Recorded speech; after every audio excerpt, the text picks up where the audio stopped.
성령의 세례와 성령의 은사에 대해서 이제 오늘은 말씀을 좀 나누고자 합니다. 그러니까 성령의 세례와 성령의 은사는 구별되어야 한다는 것이고요. 성령의 세례는 구원받을 때 일어나며 성령의 은사는 구원받지 않아도 받을 수 있다는 것입니다. 자, 현재 한국교회에 성령의 세례와 성령의 은사에 대한 많은 오해들이 있습니다. 성령의 세례가 무엇인지, 성령의 은사가 무엇인지 정확하게 교인들에게 가르쳐주지 않기 때문에 혼동하는 경우가 생기는 거죠. 그래서 오늘은 원문을 통해서 하나님께서 말씀하시는 성령의 세례가 무엇인지, 성령의 은사가 무엇인지를 정확하게 이제 밝혀 나가겠는데요. 성령의 세례와 성령의 은사를 정확하게 알고 구별해야만 올바른 신앙생활을 할 수 있습니다. 그럼 먼저 성령 세례에 대한 오해, 성령의 세례에 대하여 오해를 하고 있는 부분을 이제 짚고 넘어가려고 합니다. 성령의 세례를 정확하게 알지 못하면 은사도 제대로 알지 못하기 때문입니다. 자, 성령의 세례에 대한 오해.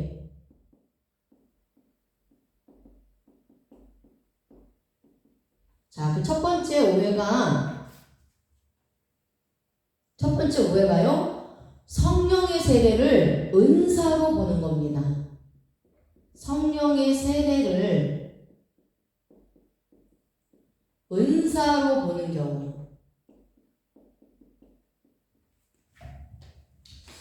자, 사도행전 1장 4절에서 5절 말씀을 보면요, 사도와 함께 모이사 그들에게 분부하여 이르시되 예루살렘을 떠나지 말고 내게서 들은 바 아버지께서 약속하신 것을 기다리라. 요한은 물로 세례를 베풀었으나 너희는 몇 날이 못되어 성령으로 세례를 받으리라 하셨느니라. 아멘. 자, 예수님께서 십자가에서 죽으시고 3일 만에 부활하셔서 40일 동안 제자들에게 보이시고 이제는 승천하셔야 합니다. 승천하시기 전에 제자들에게 말씀하시기를 예루살렘을 떠나지 말고 주님으로부터 들은 하나님 아버지께서 약속하신 것을 기다리라고 하셨습니다. 요한은 물로 세례를 베풀었지만 너희들은 몇 날이 못되어 성령으로 세례를 받을 것이라고 말씀하셨어요. 자, 여기서 잠깐 이제 물 세례와 성령 세례에 대해서 말씀하고 있죠. 이걸 먼저 이제 좀 짚고 넘어가겠습니다. 자, 물 세례는, 자, 세례에는 물 세례가 있고 성령 세례가 있는데요. 세례는 구약의 할례가 신약의 세례이죠. 지금 우리가 행하고 있는 세례입니다. 이 할례는 뭐죠? 하나님의 언약된 백성.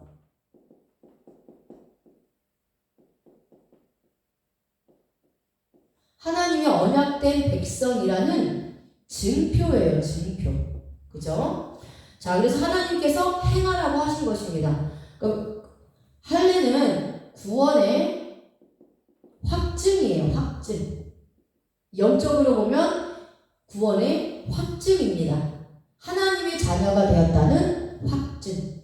하나님 자녀라는 확증이 구약의 할례입니다. 자, 요한은 물로 세례를 주었어요.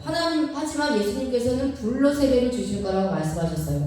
성령의 세례를 주실 것이라는 것을 의미하죠. 하나님께서 약속하신 세례는 성령의 세례입니다. 성령의 세례.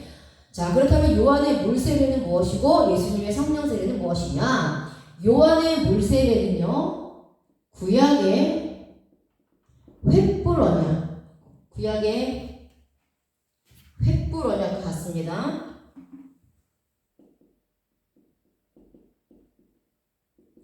요한의 물세례는 구약의 횃불 언약과 같아요. 횃불 언약은 보편적인 언약입니다. 보편적인 언약이에요. 이것은 겉사람이 받는 세례입니다. 우리 육신의 몸, 겉사람이 육신의 몸이죠. 우리 육신의 몸이 받는 세례입니다. 그래서 요한의 물세례는 보편적인 구원이에요.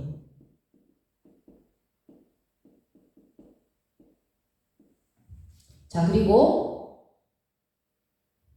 겉사람이 받는 것이죠. 구원의 표식. 구원의 표식. 표식이에요. 표식. 표식으로 주는 의식. 의식이라는 거예요. 의식. 자, 그리고 구원의 외적인 표시예요. 구원의 외적인 표시. 외적인 표시입니다. 반면 예수님이 주시는 성령 세례는 구약의 할례 언약과 같습니다. 구원의 할례 언약과 같은 것이고요. 자, 할례 언약은 선택적인 언약이에요. 선택적인 언약. 속사람이 받는 세례입니다. 속사람이 받는 세례예요. 그러니까 속사람의 원죄의 죄가 태워지는 세례입니다. 그래서 예수님의 성령의 세례는 선택적인 구원이에요. 선택적인 구원입니다. 자, 성령 세례는 하나님의 선택된 백성들에게 주시는 구원의 언약의 증표예요. 구약의 언약의 증표입니다. 그리고 속사람이 받는 것으로 구원의 내적인 표시예요. 자, 이것이 성경에서 말씀하고 있는 요한의 물세례와 예수님이 주시는 성령 세례의 차이점입니다. 자, 그래서 물세례는 구원의 확신이 없어도 받을 수 있지만 성령의 세례는 반드시 구원의 확신이 임한 자만이 받을 수 있는 세례입니다. 구원의 확신이 있는 자들이 받는 세례예요. 자, 이게 이제 물세례와 성령 세례의 차이점이고요. 이제 다시 본문 사도행전 1장 4절에서 5절 말씀을 통해서 자, 성령의 세례를 은사로 보는 경우가 우리가 성령의 세례에 대한 오해 중에 첫 번째다 라고 이제 말씀드리고 있죠. 예수님께서는 제자들에게 말씀하시면서 예루살렘에서 기다리고 있으면 하나님께서 성령을 보내주셔서 세례를 베풀어 주실 것이라고 말씀하고 있어요. 근데 여기서 세례를 베풀이라 라는 단어가 있는데 이게 밥티조예요.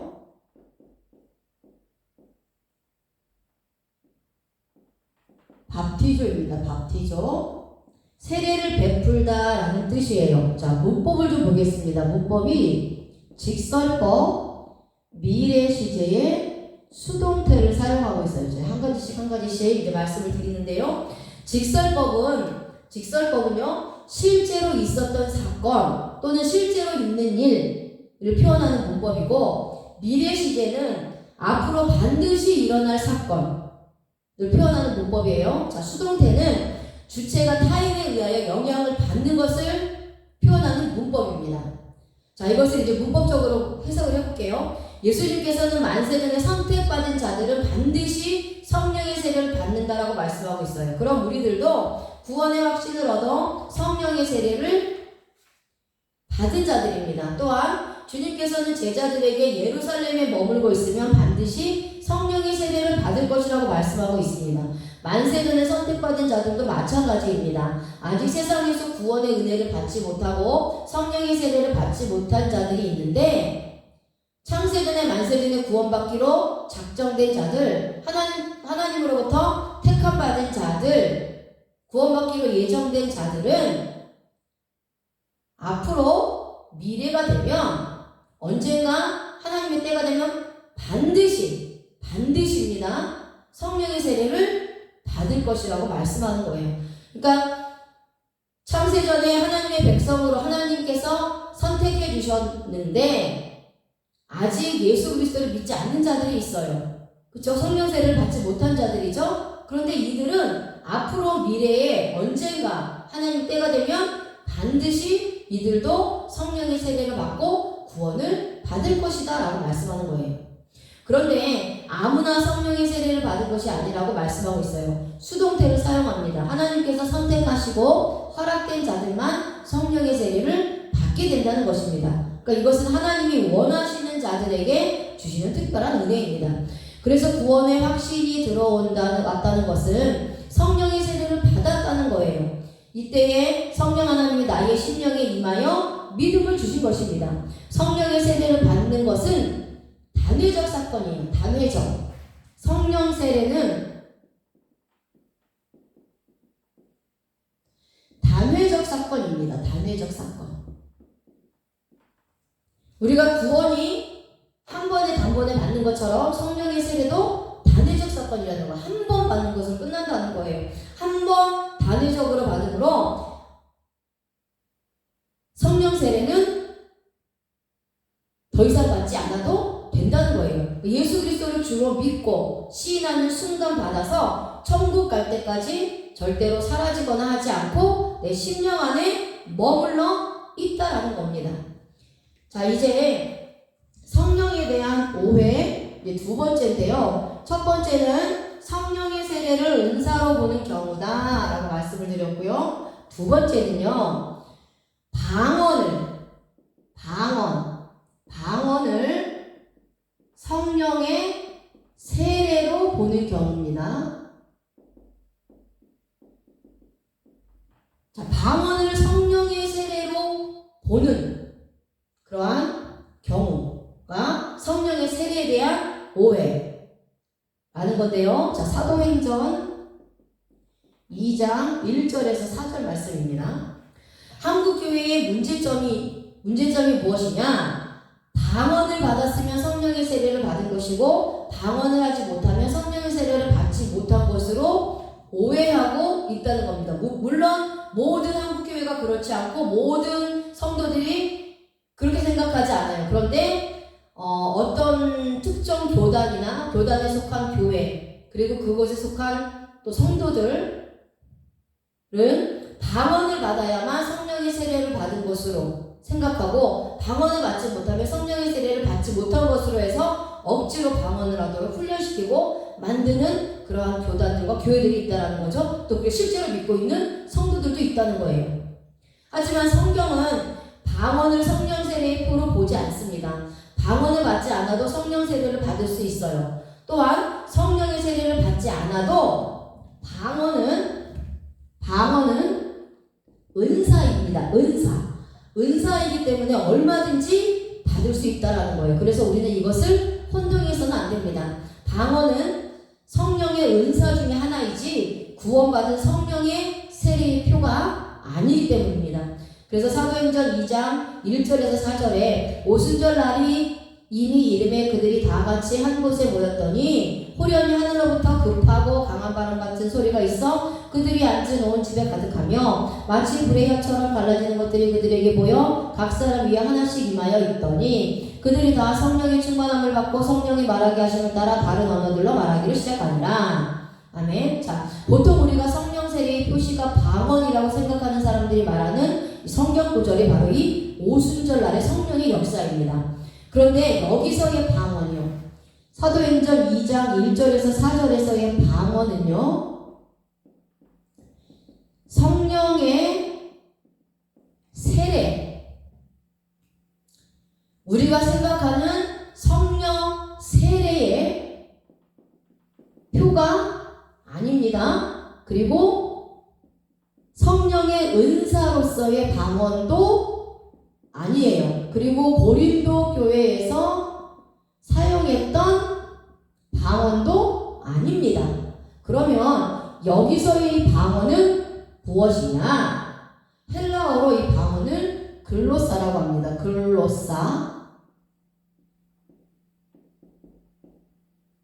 글로사라고 하는데요. 뜻이 혀, 방언, 언어, 그리고 말. 자, 말이라는 뜻인데요. 언어는 영어 성경 NIV, KJV. 자, 영어 성경의 랭귀지입니다. 언어예요. 언어. 자, 그리고 말은 스피치. 스피치는 뭐예요? 연설하는 겁니다. 자, 그래서 여기서의 방언은 각 나라 말을 다 하는 방언을 말하는 거예요. 이 방언의 사건은 오순절날 단 한 번 이루어진 단회적 사건입니다. 더 이상 이러한 방언의 역사는 없었습니다. 오순절날에 많은 사람들이 한 곳에 모였습니다. 하나님의 말씀을 듣고 각 나라 사람들이 모였던 것입니다. 그때 호련히 하늘로부터 급하고 강한 바람 같은 소리가 있어서 온 집에 가득 채워졌습니다. 그리고 불의 여처럼 갈라지는 것들이 각 사람 위에 하나씩 임하여 있었고 이 사람들이 성령의 충만함을 받고 성령의 말하게 하심을 따라 다른 언어들로 말하기를 시작했어요. 다른 언어들로. 자, 그렇다면 이것이 언어 방언이라는 근거가 무엇이냐? 자, 성경은 한 절만 보면 그 절만 보면 되는 것이 아니라 문맥을 보아야 합니다. 자, 사도행전 2장 11절에 근거가 있어요. 성령 하나님의 세례를 받은 자들은 각자 다른 언어로 말하기를 시작한 것인데 여기에서 말하는 방언은 세례표도 아니고 우리가 생각하는 은사의 방언도 아니라 다른 언어를 말하는 것이라고 말씀드렸죠. 자, 사도행전 2장 11절에 그레네인과 아라비아인들이라 우리가 다 우리의 각 언어로 하나님의 큰 일을 말함을 듣는도다 하고 자, 여기에 모여있는 사람들은 각 나라에서 온 사람들입니다. 이 사람들이 성령 하나님이 임하니 각 다른 언어로 말을 하니 하나님의 큰 일을 말하고 있는 것을 그곳에 모인 사람들이 듣고 있는 것입니다. 그러니까 성령의 세례를 통하여 하나님의 비밀의 복음을 다른 나라의 언어로 시인하고 고백하는 역사가 일어난 것입니다. 방언의 은사에 대해서는 이제 앞으로 또 함께 나눌 겁니다. 자, 이제 세 번째, 성령의 세례에 대한 오해. 첫 번째는 성령의 세례를 은사로 보는 경우. 자, 두 번째는 방언을 성령 세례로 보는 경우. 자, 그 다음에 이제 세 번째는요,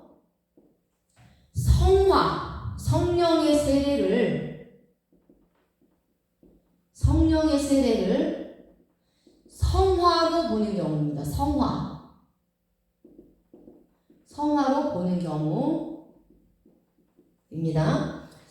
자, 사람들이 혼동하고 있는 부분이 있습니다. 성화가 되어야만이 성령의 세례를 받은 것으로 착각하는 거예요. 하지만 성령의 세례를 받아 구원받아서 영적으로 새롭게 태어난 후에야 성화의 삶을 살아갈 수 있는 것입니다. 자, 이것을 좀 더 쉽게 예를 들면요. 자, 아이가 태어납니다. 이것을 성령의 세례로 보는 거고요. 이 아이가 성장해요. 자라서 성장하는 것이 성화라는 거예요. 아이가 먼저 태어나고 그리고 나서 자라서 성장을 합니다. 아이가 태어나지도 않았는데 자라나고 성장할 수가 없어요. 그렇죠? 자, 마찬가지로 영적인 탄생, 영적으로 태어난 것이 성령의 세례죠. 자, 그리고 우리가 신앙 안에서 믿음이 자라나고 성장되고 인격이 성숙해지는 거예요. 이것이 뭐죠? 성화입니다. 성화. 그러니까 영적인 탄생이 아이가 태어나는 게 먼저고 자라서 성장하는 것이 그 다음 과정이라면 영적인 것도 마찬가지예요. 영적인 탄생이 먼저 이루어지고 그리고 나서 믿음이 자라나고 성장한다는 거예요. 그러니까 영적으로 태어나지도 않았는데 믿음이 자라고 성장하는 일이 있을 수가 없습니다. 그럼 영적인 탄생이 성령의 세례고 믿음이 자라나고 성장하는 것이 성화라는 거예요. 그러니까 성령의 세례를 받는 것이 먼저입니다. 예수 그리스도를 믿어서 구원받죠. 구원받았다는 것은 하나님으로부터 다시 태어나는 거예요. 하늘로부터 거듭나는 거죠. 영적으로 태어나는 겁니다. 그리고 자라나는 거예요. 그러니까 영적인 탄생, 아이가 한 번 태어납니다. 한 번 태어나요. 아이가 죽었다 다시 태어나지 않습니다. 영적으로. 마찬가지입니다. 영적으로 우리가 거듭남도 단회적 사건이에요. 예수 그리스도를 믿는 순간 우리는 그때 하늘로부터 거듭납니다. 단회적 사건이에요. 예수님을 믿었는데 또 믿고 또 믿고 또 믿고 또 믿는 게 아니잖아요. 성령의 세례는 단회적인 사건이에요. 성화는 이제 나중에 말씀드리겠지만 성령이 충만이에요. 우리가 성화되어가는 과정이라는 겁니다. 그러니까 성화가 되어야만이 성령의 세례를 받는다고 주장하는 사람은 마치 아이가 아직 태어나지도 않았는데 자라나야 한다고 주장하는 것과 같다라는 거예요. 그리고 내가 잘 자라나야만이 성령의 세례를 받은 것이라고 생각하는 것도 잘못된 생각입니다. 내가 성화된 삶을 살아야 성령의 세례를 받은 것이라고 생각하는 것도 잘못된 생각이라는 거예요.